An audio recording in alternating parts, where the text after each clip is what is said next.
Matur nuwun Gus Imin. Bismillahirrahmanirrahim. Assalamualaikum warahmatullahi wabarakatuh.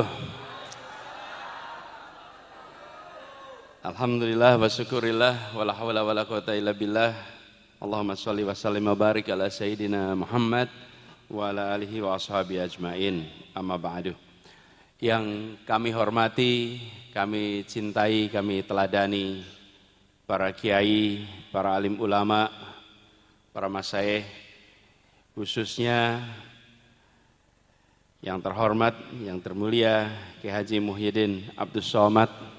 Semoga beliau diberikan kesehatan, dipanjangkan umurnya, dan terus menjadi penjuru bagi kegiatan dakwah di Jember ini. Yang saya hormati juga Kiai Haji Ahmad Rosyidi Baihaqi, Kiai Haji Badrus Sodik Abdul Bar, Kiai Haji Laik Atoilah,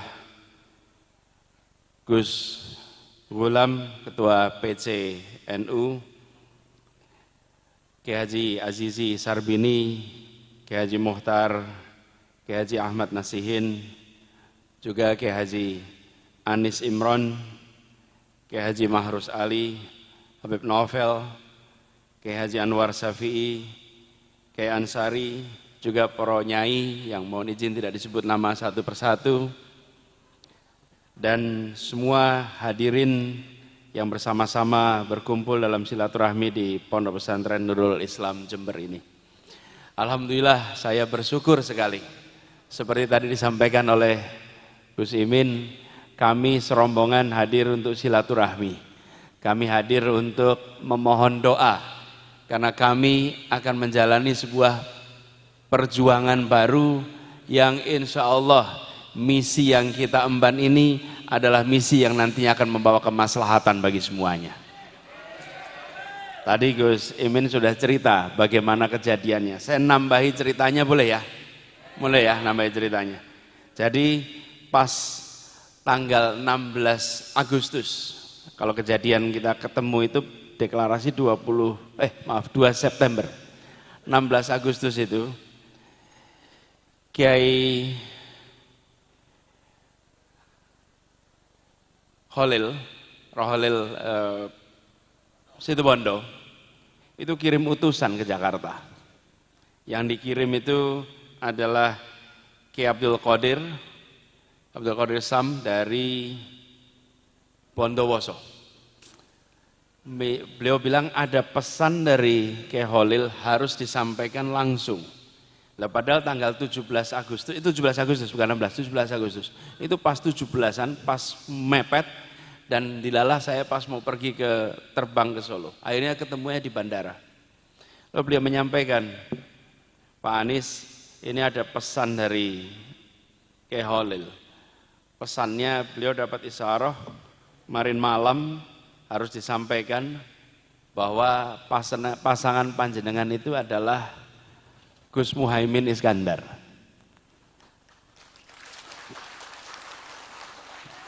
Lah saya pas mendengar itu batin, gimana nyambungnya ini ya? Gimana ya cara nyambungnya? Lah yang sana sedang mesra-mesranya menjelang ijab kabul lah gitu ya. Masa ditarik itu lah. Kan kira-kiranya gini, janur kuningnya lagi dirangkai loh. Belum dipasang memang janur kuningnya. Memang sebelum dipasang itu bisa diambil. Piye ya caranya ya. Tidak terbayang saya. Tapi beliau itu sangat yakin.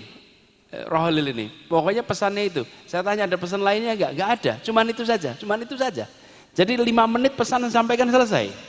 Dan saya tidak tahu bahwa 3 tahun sebelumnya pesan itu disampaikan kepada Gus Imin. Beliau tidak cerita. Jadi ketika kemudian di ujung bulan Agustus terjadi yang diceritakan oleh Gus Imin, saya sampaikan ini kelihatannya memang bukan perjodohan yang diatur manusia saja ini. Ini ada yang maha mengatur semuanya, dan terjadilah yang sekarang kita jalani ini.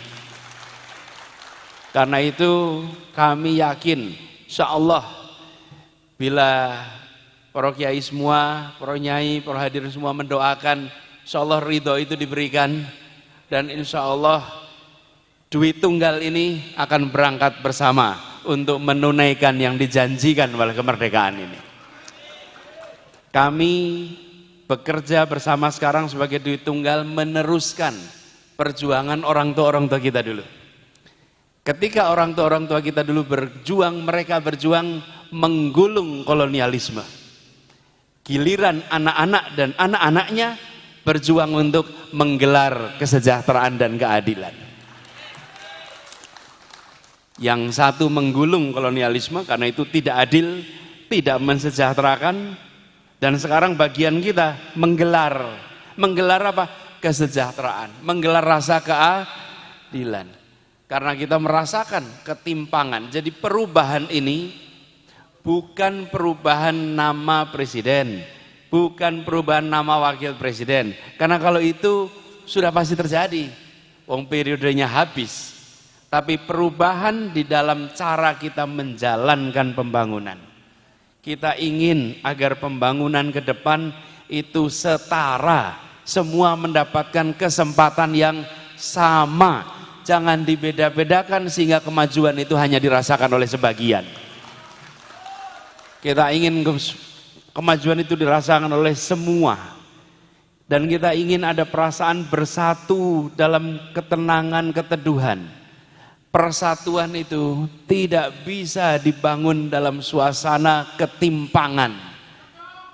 Setuju? Tidak ada persatuan dalam ketimpangan. Kalau panjenengan punya contohnya, saya pengen lihat tempat mana ada persatuan dalam ketimpangan. Tidak ada, persatuan selalu dalam suasana keadilan. Insya Allah ini yang kita ikhtiarkan. Itulah sebabnya yang kita emban sama-sama ini misi, bukan sekedar target. Target itu untuk diraih, kalau misi itu untuk dilaksanakan. Misinya kita ingin Indonesia yang adil, Indonesia yang damai, Indonesia yang bersatu. Itu misinya. Untuk itu kita perlu kewenangan. Tanpa kewenangan itu tidak bisa dilaksanakan. Dan kewenangan ini didapat lewat proses demokratis. Dan alhamdulillah dengan bergabungnya unsur-unsur yang tak terbayangkan sekarang menjadi satu kekuatan baru, insya Allah ikhtiar untuk diberikan kewenangan itu dimudahkan perjalanannya. Dan seperti disampaikan tadi, kami ini secara pribadi sudah kenalnya lebih dari 30-an tahun. Karena dulu sama-sama di kampus Gajah Mada, sama-sama berkegiatan, dan insya Allah bisa saling melengkapi. Kalau dipikir-pikir tidak terbayang ini. Bagaimana coba? Gus Imin lengkap pengalamannya dari mulai aktivis mahasiswa melawan rezim otoriter, rekam jejaknya ada itu. Kemudian terus aktif di organisasi pergerakan kemahasiswaan, sampai kemudian mendapatkan amanah mimpin partai, dapat amanah untuk menjadi wakil ketua DPR, dapat amanah menjadi menteri, dapat amanah wakil ketua MPR. Ini semua adalah sebuah kelengkapan yang membuat insya Allah bila disandingkan, saya bawa pengalaman di pemerintahan sebagai kepala daerah. Saya belum pernah menjadi anggota DPR. Gus Imin pernah jadi anggota DPR. Gus Imin belum pernah menjadi kepala daerah, saya bawa pengalaman sebagai kepala daerah. Sama-sama pernah di eksekutif, beliau pernah di menteri, saya pernah di kementerian. Jadi ada unsur-unsur yang kita memiliki kekuatan, yang kita memiliki kurangan dan saling mengisi. Itulah sebabnya doakan agar duit tunggal ini benar-benar menjadi makin solid. Bukan saja di dua pribadi, tapi semua unsur-unsur pembentuknya. Sehingga ini menjadi sebuah gerakan baru yang bersama-sama. Dan insya Allah yang kita ingin lakukan bukan sekedar untuk pribadi-pribadi. Ini bukan tentang satu orang, ini bukan tentang dua orang, ini bukan tentang satu partai, ini bukan tentang satu koalisi. Ini tentang nasib masa depan anak-anak dan anak-anak kita ke depan. Dan itulah yang kita ikhtiarkan. Karena itu dukungan dari semua menjadi amat dibutuhkan. Dukungan doa, dukungan kerja, dukungan bersama-sama. Insya Allah dengan begitu maka apa yang tadi disampaikan, bila di Jember ini gerakannya makin meluas, insya Allah menular ke seluruh Jawa Timur. Bila di Jawa Timur meluas, insya Allah menular ke seluruh Indonesia. Dan kemudian gelombang perubahan itu akan terasa di semua. Seperti tadi sampaikan, insya Allah PKB di Jember makin besar. Dan jangkauan seluruh Indonesia juga makin luas insya Allah. Ini semua adalah kerja bersama. Karena kita membutuhkan kekuatan di legislatif, kekuatan di eksekutif. Untuk kemudian bersama-sama mendorong. Para kiai, para nyai, para hadirin semua, saya ingin cerita sedikit kasus di Jakarta. Dulu di Jakarta itu ada satu tempat yang sangat berkuasa, tidak bisa diotak-atik. Namanya Alexis. Mungkin ada yang tahu, tapi saya tidak usah menjelaskan isinya apa di situ. Pokoknya tempatnya itu tempat yang tidak perlu kita datangi lah kira-kiranya begitu. Tapi itu mau ditutup enggak bisa-bisa. Di demo, enggak bisa-bisa. Protes, enggak, mendal semuanya. Seperti tempat yang super powerful. Lalu terjadi pergantian kepemimpinan. Setelah pergantian kepemimpinan, tempat itu langsung ditutup, cukup dengan selembar kertas dan sebuah tanda tangan. Itu namanya kewenangan. Itu namanya kewenangan. Karena itulah kita melihat di sini banyak kebijakan tanah-tanah rakyat yang tergeser. Kita menyaksikan itu.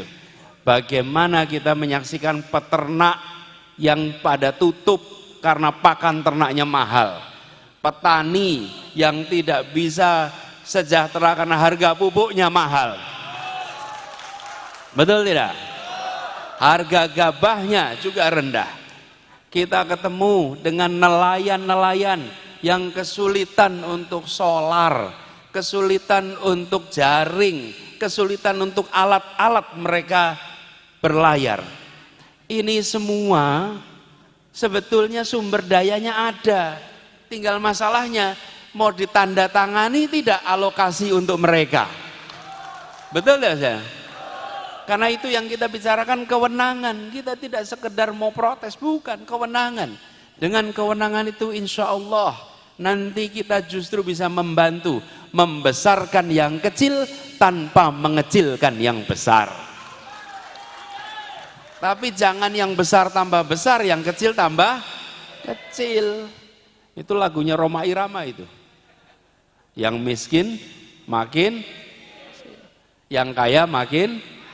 Nah, kita ingin boleh saja yang besar tidak usah dikecilkan, yang besar tidak usah dimusuhi, tapi jangan biarkan yang kecil terus menerus kecil.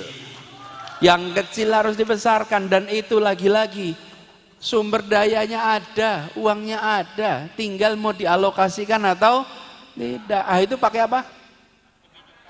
Tanda tangan, tanda tangan, tanda tangan. Tanda tangan itu didapat lewat kewenangan. Kalau kekuasaannya di tangan rakyat, tapi kewenangannya yang dititipkan kepada orang-orang yang dipercaya oleh rakyat. Insya Allah kita bisa lakukan perubahan itu. Aminnya yang keras. Siap bergerak bersama? Siap menjangkau semua? Insya Allah dari Jember digaungkan perubahan untuk Indonesia. Mbak menawi mekaten yang bisa saya sampaikan, kurang lebih mohon dimaafkan, dan sekali lagi terima kasih kesempatan silaturahminya. Insya Allah ini bukan silaturahmi terakhir. Insya Allah nanti kita bisa lanjutkan silaturahmi ini menjadi gerakan persaudaraan untuk kita semua. Wallahu muwaffiq ila aqwamit thoriq. Assalamualaikum warahmatullahi wabarakatuh. Waalaikumsalam warahmatullahi wabarakatuh.